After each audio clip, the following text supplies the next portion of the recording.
자, 시청자 여러분들 반갑습니다. 시청자 여러분들께서도 요즘 홍콩 시민들의 자유에 관한 문제가 세계적으로 유명한 이슈가 되고 있다는 거 잘 알고 계실 겁니다.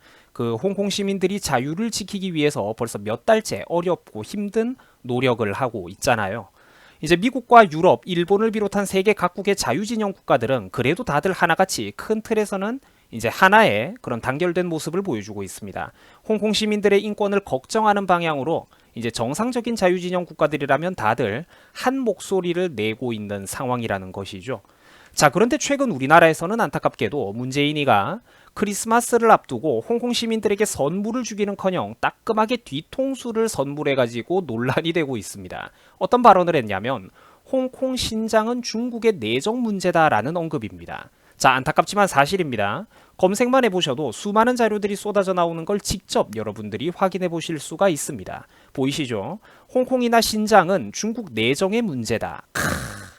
평소 자유와 인권 같은 아름다운 말들을 그렇게 떠들어대던 사람이 이상하게도 뭐 북한 인권 문제라든지 홍콩 시민들의 자유와 인권 문제 앞에만 가면 그렇죠. 비정하게 눈을 감아버리는 이중적인 모습을 보여준다는 거예요. 크리스마스를 앞두고 자랑스러운 우리의 인이가 홍콩 시민들을 향해서 따끔한 뒤통수의 맛을 보여준 셈입니다. 이게 어떻게 된 일인지 저와 함께 자세한 내용 살펴보시겠습니다. 자, 여러분, 중국의 친공산당 성향의 매체 중에는 이른바 환구시보라는 언론 매체가 있습니다. 뭐 지금 여러분들이 보고 계신 이 사진에서도 우리 인이가 중국을 감동시키기 위해서 노력을 하고 있다. 뭐 이런 눈물겨운 내용들이 담겨 있는데요. 이제 북한과 중국에 보내는 저런 사랑과 노력의 반의 반만큼만 제발 좀 우리나라를 위해서 좀 노력해주면 얼마나 좋겠냐 이런 생각이 듭니다. 자, 어쨌든 중국의 관영 매체인 환구시보라는 곳에서는 최근 이런 보도를 내놨습니다.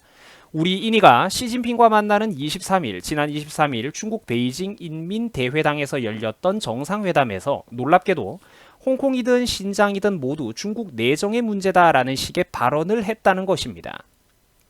이 발언이 사실이라면 예전부터 국제적으로 많은 논란이 되어 오고 있는 홍콩 시위 문제나 그리고 신장 위구르의 그 인권 문제 같은 것에 대해서 이제 우리 문재인이가 이제 중국 정부를 지지하는 것으로 해석될 수도 있는 엄중한 사안입니다.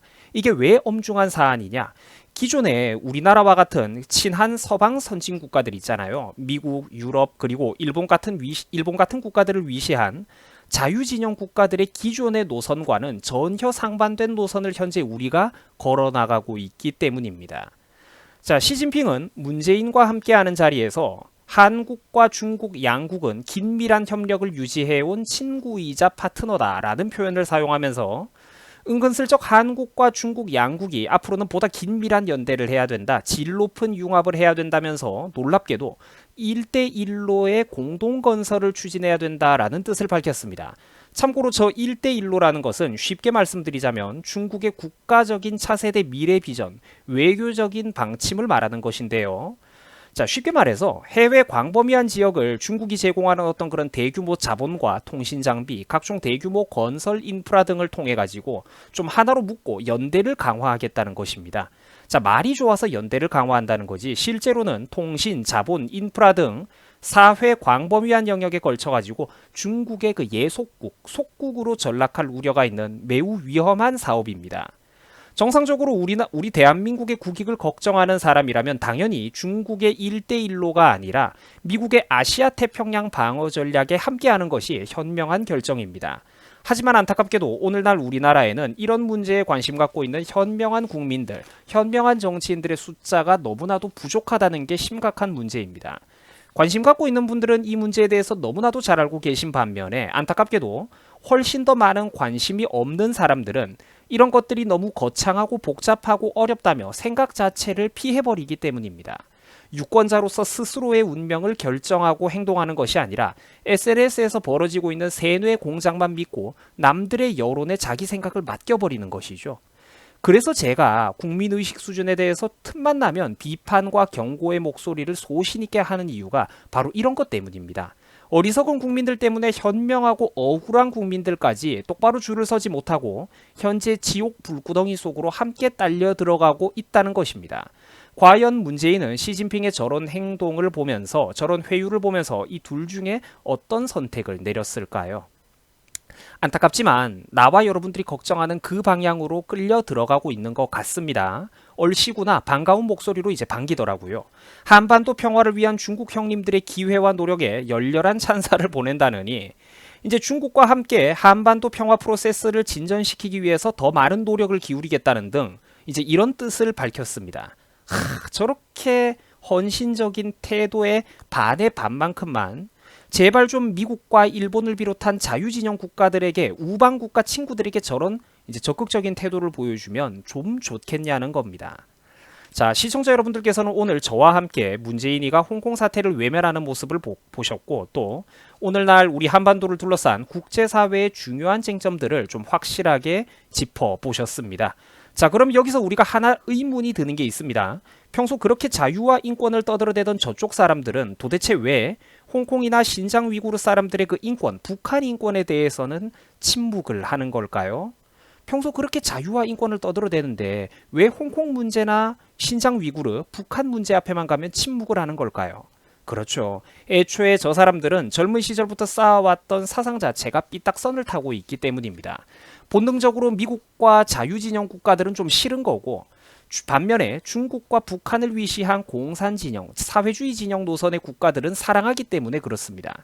그래가지고 자유진영은 국민들의 생활과 국익에 실질적인 도움을 주는데도 불구하고 싫은 것이고 반대로 지가 젊은 날부터 이론적으로 심취해 있었던 북한, 중국 같은 나라들은 대놓고 자기를 호구, 개무시를 하는데도 어떻게든 그 환심을 얻어보기 위해서 저렇게 눈불겹게 애를 쓰고 있는 겁니다. 참담한 현실이죠. 물론 알만한 사람들은 저 사람들이 원래 저것밖에 안 되는 사람들이었다는 걸 10년도 전부터 잘 알고 있었고 수도 없이 우리 한국 사회에 경고를 해왔었는데 수백만 명이 넘는 우리 국민들이 저런 경고의 목소리에 귀를 기울여주지를 않았다는 게 정말로 가슴 아픈 문제점입니다. 제발 좀 느그이니를 찍었던 분들은 가슴 깊이 반성을 하셔야 돼요. 그분들은 정치인이라든지 한 사건을 바라보실 때 실제로 그 사람의 내용과 발언의 구체적인 알맹이를 들여다보는 게 아니라 막연히 언론과 인터넷 커뮤니티에서 만들어져 왔던 이미지만 간편하게 소비하고 스스로 생각하기를 포기했다는 것입니다. 어른 유권자로서의 자격이 부족한 사람들이었다는 것이죠. 찍은 사람들 중에 태반이 그런 사람들이 찍은 거예요. 인간이 스스로 생각하기를 포기한다면 그것은 더 이상 사람이라고 부르기가 어렵습니다. 인간이 스스로 생각할 줄을 모른다면 동물과 비교를 했을 때 딱히 구별될 만한 차이점이나 장점을 찾기가 어렵기 때문입니다. 국민이 국가의 주인이라고 하는 민주주의 시대입니다. 참 좋은 시대이고 좋은 말이죠. 하지만 그 좋은 거 앞으로도 우리가 좀 지켜나가야 되지 않겠습니까? 공수처법을 만들어가지고 대놓고 독재를 하겠다는데도 국민들 수준이 헤헤거리면서 천지분간 못하고 이거를 지지하고 있다면 이것은 참으로 곤란한 일입니다. 사람 대접을 해주기가 어렵다는 소리입니다. 최소한 정상적으로 열심히 살아가고 싶은 다른 국민들, 국가의 운명까지 본인들의 어리석음으로 발목을 잡지는 말아야 된다는 거죠. 이게 뭐 하는 짓들입니까? 사람들이 최소한 양심이 있어야 된다는 거예요. 염치가 있어야죠. 무식하고 뻔뻔하더라도 니들을 구제해주겠다는 사람들한테까지 길길이 날뛰어서야 그 쓰겠습니까?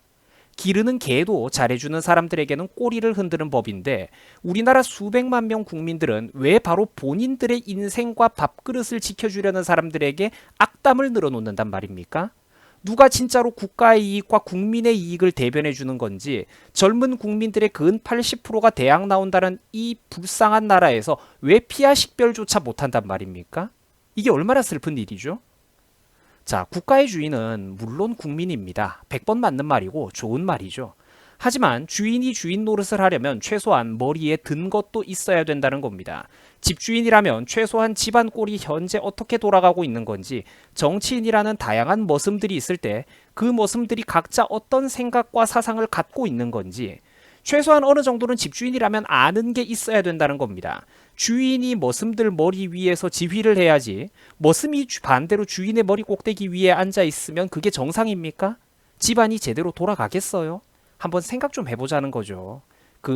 이제 국가의 주인으로서, 유권자로서 우리가 그 책임감의 무게가 얼마나 무거운 것인지, 우리 양 어깨에 달려있는 그 유권자, 투표권의 무게가 얼마나 무거운 것인지 이제는 제발 좀 우리가 다시 한번 어른스럽게 생각을 해보자는 겁니다. 자, 여러분들 수고하셨습니다. 행복한 크리스마스 휴일 보내시기 바랍니다. 고맙습니다.